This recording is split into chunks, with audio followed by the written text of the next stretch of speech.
పార్వతీదేవి శివుణ్ణి పెళ్లి చేసుకున్న తర్వాత తన నుదిటిపై గంటాకారంలో ఉన్న అర్ధచంద్రుణ్ణి ధరించేది. అందుకే ఆమెను చంద్రఘంటాదేవి అని పిలిచేవారు. ఓసారి అసురరాజు మహిషాసురుడు తన అపారమైన శక్తితో అహంకారపడి 3 లోకాలను స్వర్గం, భూమి, పాతాళాన్ని బాధపెట్టసాగాడు. దేవతలు అతన్ని జయించలేక అసహాయ స్థితిలో ఉన్నారు. అప్పుడు పార్వతీదేవి భయంకరమైన చంద్రగంట రూపం ధరించింది. ఈ రూపంలో ఆమె అద్భుతమైన సౌందర్యంతో పాటు శత్రువులకు భయంకరంగా కనిపించేది. ఆమె సింహంపై విహరిస్తూ తన 10 చేతుల్లో త్రిశూలం, ఖడ్గం, గద, బాణం, కమలం వంటి ఆయుధాలను ధరించింది. ఆమె శరీరం బంగారు కాంతులతో మెరవగా నుదుటిపై అర్ధచంద్రం గంట శబ్దం శత్రువులను వణికించేది.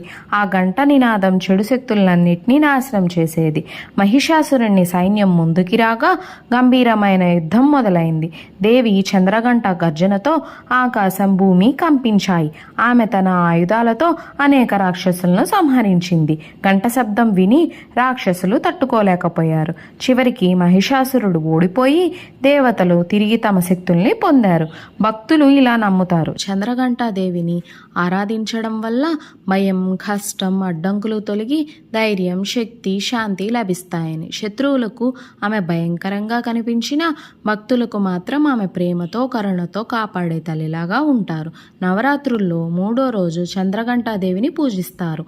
ఆమె శౌర్యం, కరుణ, రక్షకు ప్రతీక. నుదిటిపై ఉన్న అర్ధచంద్రం శాంతి, జ్ఞానంకు సూచిక. సింహం నిర్భయత్వానికి సంకేతం.